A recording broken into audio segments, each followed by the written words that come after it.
Ça, vous le zapperez, hein.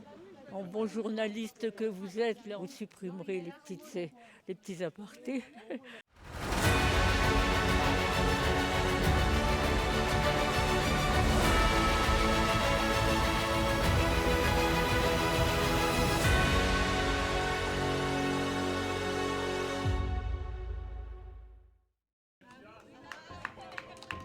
Ils l'ont fait, les résidents de l'EHPAD Saint-Vincent-de-Paul à Troyes ont réussi. Ces 3 hommes et 8 femmes, âgés de 64 à 99 ans, ont relevé le challenge lancé il y a plusieurs mois par Jérémy Van de Velde, celui de parcourir 20 km en relais sur le chemin de Compostelle. Nous sommes seulement quelques minutes après l'arrivée, mais l'heure est déjà au bilan. C'est la fin de ce défi, vous en avez pensé quoi ?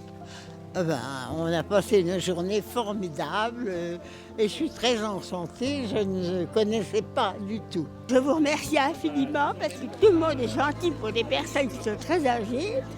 Vous êtes remplis d'attention, alors merci infiniment. On pensera toujours à vous. Personnellement, vous avez marché pendant longtemps, vous êtes contente de vous ? Oui, enfin je sais pas, je me suis pas tellement rendu compte.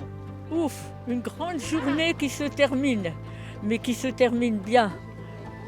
On est vraiment, il n'a pas plu, beaucoup de vent, ça on a pris de l'oxygène. Qu'est-ce que vous voulez que je vous raconte ? Elles ont bien et ils ont bien marché. Moi, il paraît que j'ai fait 350 mètres. Enfin, apprécieront ceux qui savent que je ne marchais pas en temps normal et que ça fait pas longtemps que je remarche un tout petit peu avec les bâtons. Je regrette de l'avoir coupé la moitié, mais j'étais vraiment trop fatiguée pour la continuer. Je suis contente d'avoir fait ces deux projets de l'année dernière et ceux de cette année. Je ne ferai pas le prochain parce que je me sens vraiment trop fatiguée maintenant. Et puis, ma foi, j'espère qu'on continuera bien sans nous. Je sais bien parti avec un bon groupe pour la relève. Du coup, tu as pu parler aux résidents, qu'est-ce qu'ils en ont pensé ?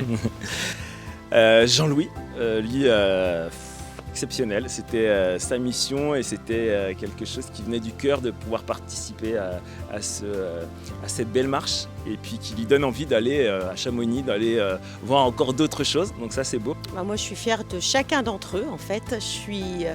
Je suis très contente que cet objectif qui a été donné, ils se sont quand même donnés aussi. Ils ont réalisé pas mal d'entraînements avec l'aide de Jérémy.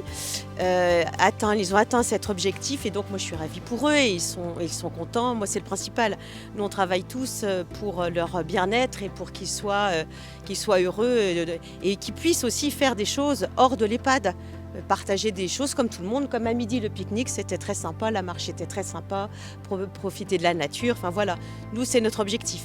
On a vraiment l'impression qu'ils sont heureux d'être là et qu'il n'y a pas que l'aspect marche en fait, il y a un aspect sortir aussi. Puis voilà, c'est ça, puis il y a l'aspect aussi cohésion parce qu'ils se connaissent tous, ils créent des liens. Durant ces entraînements, puis ils se voient tous les jours, ils déjeunent ensemble, ils dînent ensemble. Donc en fait, il y a de vrais liens qui se créent et notamment également avec les salariés, on a l'impression d'être un peu une famille. Du coup, la suite, tu parlais d'un prochain objectif, est-ce que tu peux nous dire ce que c'est ? On va profiter, mais pas trop, c'est-à-dire dès mardi, en fait, on repart sur un nouvel objectif pour ces résidents, mais également pour 5 maisons de retraite. Un projet d'Olympiade intergénérationnelle, donc c'est le nouveau bébé, de pouvoir emmener les personnes, les résidents avec une mixité, parce qu'il y aura des jeunes enfants aussi, à partager des activités et des activités qui vont emmener à une sélection pour réaliser des Olympiades intergénérationnelles qui se passeront au mois d'octobre, fin octobre. Un mot de la fin si tu veux bien. Je suis ému et même fatigué quand même au niveau des jambes d'avoir marché.